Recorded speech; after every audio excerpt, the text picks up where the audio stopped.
Bonjour à tous. Je suppose que tout le monde me connaît. Monsieur Olivier. Donc j'ai donc grandi dans un cadre chrétien. J'ai avancé comme ça. J'ai cheminé de jour en jour avec le Seigneur. Pas à pas, quoi. Et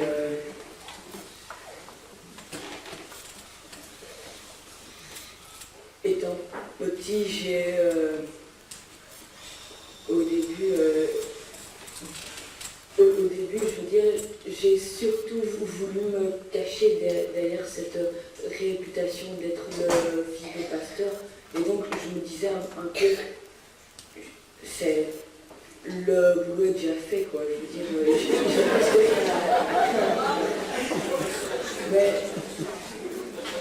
mais j'ai appris en avançant avec le Seigneur, à l'école chrétienne, aux conventions.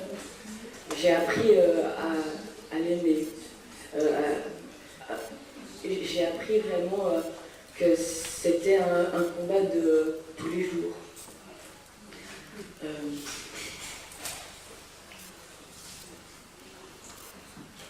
Ouais. Et donc, il y a 2 ans, j'ai vraiment fait un pas avec le Seigneur. C'était lors de la convention de jeunesse. Et là, j'ai remarqué que je n'étais pas seule et qu'il était derrière moi. Et qui me supportait, qui me suivait. Et donc, j'ai avancé.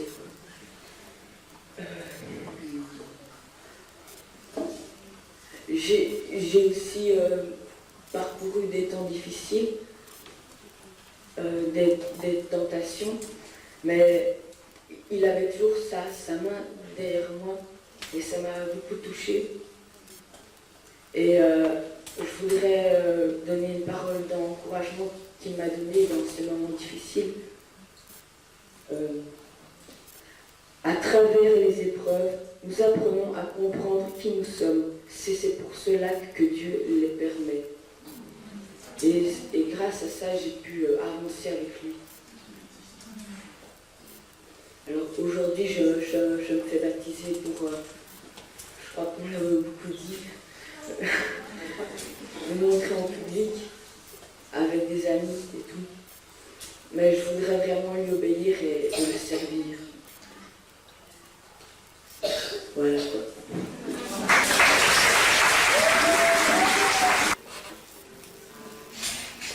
Et voilà le moment arrivé, sur cette confession de foi que tu as faite aujourd'hui.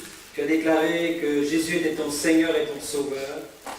Sur cette décision de le suivre, de lui appartenir, je te baptise au nom du Père, du Fils et du Saint-Esprit.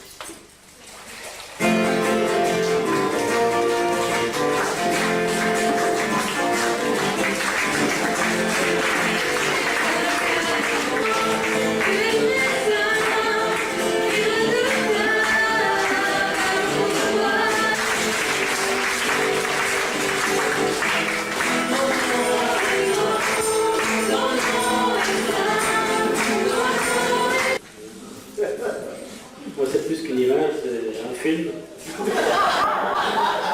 Donc Spielberg à côté n'a rien inventé.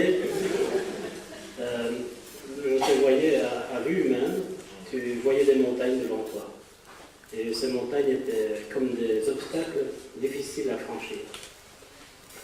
Mais le Seigneur t'a donné la force pour aller jusqu'au sommet de la montagne.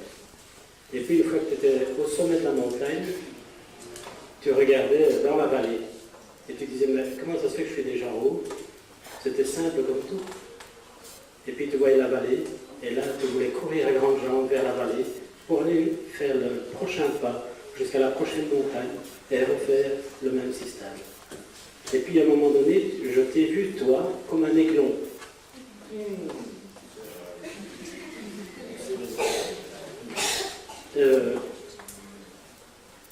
En gravissant la montagne, il y avait un nid d'aigle. Et il y avait un aiglon, et c'était toi, qui était là depuis quelque temps. Et tu devais grandir encore grandir.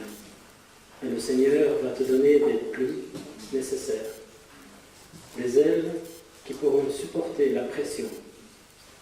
Et tu pourras voler, tu pourras planer et survoler des situations que même papa ne connaît pas. Il y a quelque chose qui est en toi, la main de Dieu est sur toi. Tu seras comme un aigle pour Dieu. Tu vas survoler les situations. Tu vas connaître des choses, tu vas voir des choses et tu vas les sentir. Tu vas sentir d'où vient le vent et tu iras dans cette direction. Tu vas sentir d'où vient le vent de l'esprit et tu iras dans cette direction. Le Seigneur te donne un discernement spécial.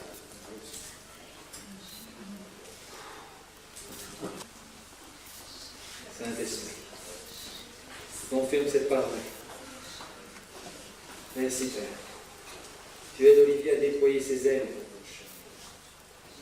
à laisser le vent le prendre et à s'en aller là où tu es, selon le vent de l'Esprit. C'est ça. Fortifie aussi. Fortifie ses bras, fortifie ses pieds, ses jambes. Et puis se tenir là et n'aie pas honte à proclamer que tu es le Dieu de l'impossible face à toutes les montagnes qui sont là.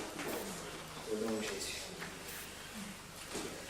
Moi, Olivier, que personne ne méprise ta jeunesse, mais sois un modèle pour les fidèles en parole, en conduite, en charité, en foi, en pureté. Jusqu'à ce que je vienne, applique-toi à la lecture, à l'exhortation, à l'enseignement. Ne néglige pas le don qui est en toi et qui t'a été donné par prophétie avec l'imposition des mains de l'Assemblée des Anciens. Occupe-toi de ces choses et donne-toi tout entier à elle, afin que tes progrès soient évidents pour tous. Veille sur toi-même et sur ton enseignement. Persévère dans ces choses, car en agissant ainsi, tu te sauveras toi-même et tu sauveras ceux qui t'écoutent. Seigneur, nous voulons te remercier pour ce que tu es en train de faire maintenant. Tu as ouvert le ciel, merci. Parce que tu as voulu honorer ta parole au milieu de nous. Tu es Dieu qui est présent lorsqu'on t'invoque avec un cœur sincère. Ce jeune qui est devant moi, Seigneur, a fait un témoignage devant tous. Nous avons entendu son cheminement. Il est encore jeune, mais toi, tu aimes les jeunes. Lorsque tu as appelé Samuel, il était jeune. Il a écouté ta parole, il a entendu. Gédéon était jeune. David était un jeune homme, Seigneur, merci. Paul était jeune aussi, Timothée était jeune. Nous venons de l'entendre maintenant. Parce qu'il y a une épée dans sa main, Seigneur, je veux vraiment que toi-même tu la fermisses. C'est vrai, il y a un temps, mais tu commences déjà. Nous te bénissons parce que tu es Dieu. Nous te bénissons parce que tu es fidèle. Tu exécutes promptement tes desseins. Tu ne peux pas changer, Seigneur. Tu ne te répands pas de tes dons. Que ton nom soit béni, que ton nom soit glorifié. Amen. J'ai vu que ce jeune avait une épée dans la main, une épée qui est flamboyante. C'est vraiment formidable, un appel comme ça. C'est dur. Pourquoi maintenant je réalise pourquoi c'est dur. J'ai compris maintenant l'image de montagnes, d'obstacles. Pourquoi c'est dur, c'est à cause de l'épée. Le Seigneur fortifie. Et prépare-toi bien.